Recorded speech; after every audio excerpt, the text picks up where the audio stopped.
Olá, gente, tudo bem? Bem-vindas e bem-vindos novamente ao nosso curso Sinapse. Eu tô aqui para falar com vocês hoje de um assunto bem legal que envolve a transmissão, ou seja, a propagação do calor. Nesse curso, nessa parte, eu quero recapitular com vocês a maneira pela qual o calor flui de uma região para outra. Lembrando, que para que você tenha o calor, se propagando de um local para o outro, deve haver uma diferença de temperatura para que ocorra o fluxo térmico, beleza, gente? Então, para começar, nós temos 3 métodos de propagação de calor: a condução térmica, a convecção térmica e também a irradiação térmica. Para começar, gente, eu quero trazer algumas ideias da condução térmica. Condução térmica, como o próprio nome está sugerindo, é a modalidade de transmissão de calor onde, como eu falei, havendo uma diferença de temperatura, o calor flui espontaneamente da região de maior temperatura para a região de menor temperatura, não é? Então, para começar, eu peço para você imaginar o seguinte, imagine um cubo que tenha uma certa espessura, onde eu pedi para você, a parte de trás, aquela face de trás, eu quero que ela esteja uma temperatura muito quente, tá?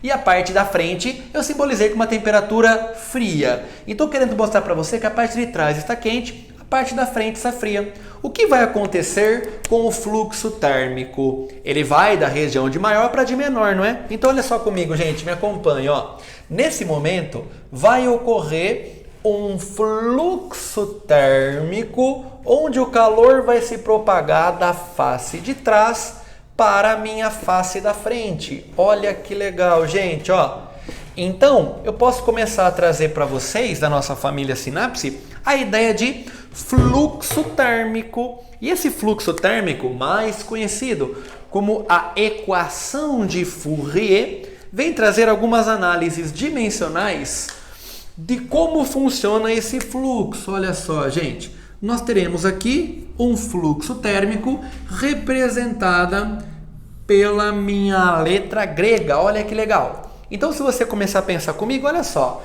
eu posso dizer que esse fluxo, ele depende de algumas grandezas, Primeiro, quanto maior for a área dessa placa, mais calor irá fluir, Simples. Também eu posso dizer que quanto maior for a espessura desse cubo, mais difícil fica o calor se propagar. E eu também posso dizer que quanto maior for a diferença de temperatura entre a placa de trás e a da frente, maior será esse fluxo térmico. Então eu posso estabelecer uma equação matemática conhecida como a equação de Fourier, Onde ela me fala isso daqui, gente, olha que legal.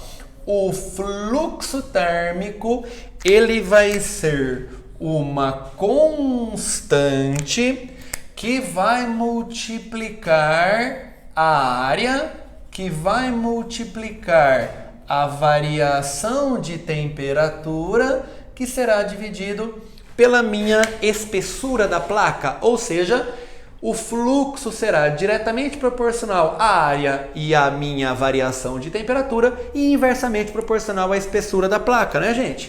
Lembrando a todos vocês que quando a gente fala fluxo, eu estou querendo dizer que vai fluir uma quantidade de calor em função do meu tempo. Esse K, essa minha constante, ela vai me trazer a ideia se o material que nós estamos falando é um material bom condutor ou mau condutor, Se essa constante for muito alta, eu vou mostrar para vocês aqui, Se essa constante ela for um número muito alto, você fala que esse cara aqui, ele é um bom condutor térmico. Por exemplo, areia, metal, grafite, E assim por diante. Mas se esse número for um número muito pequeno, você está falando então que esse carinha aqui, este material, não é um bom condutor, e sim um mau condutor térmico, como se fosse um isopor, madeira, a porcelana e assim por diante. Então esse K, ele é chamado de coeficiente de condutibilidade térmica. Perfeito, gente? E eu quero destacar para vocês que a condução térmica é um processo de propagação de calor que não se propaga no vácuo. Por quê? Porque nós temos a vibração da molécula passando de uma para uma partícula.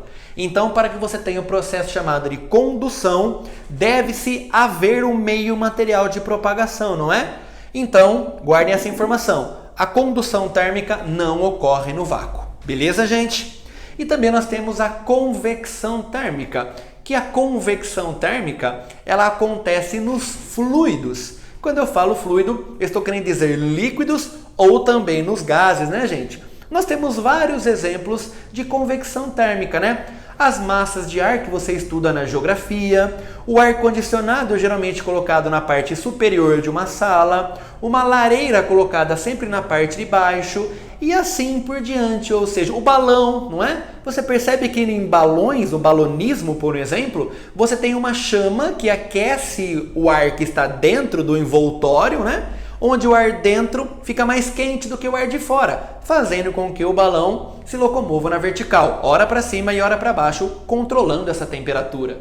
Então, na verdade, quando eu falo convecção térmica, é um método de transmissão de calor onde a matéria se desloca devido à troca de densidade. Como assim, gente? Você sabe que no verão, quando a temperatura está muito elevada, nós temos a dilatação térmica. Então, quando você aquece um objeto, ele aumenta de volume. Se ele aumenta de volume, a densidade diminui, ou seja, ele fica leve, menos denso. Por isso que ele sobe.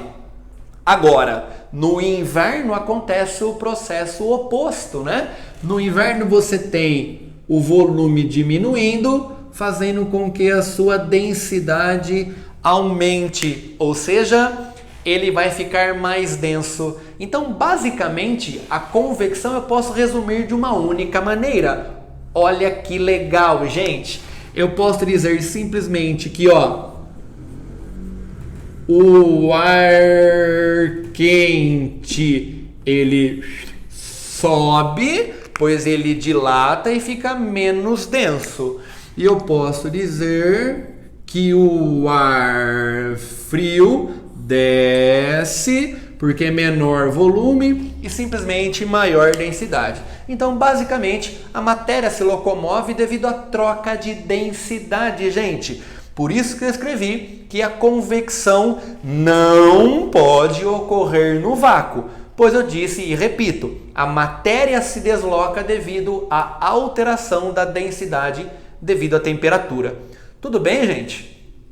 E a gente finaliza o último método de propagação de calor, que é a irradiação.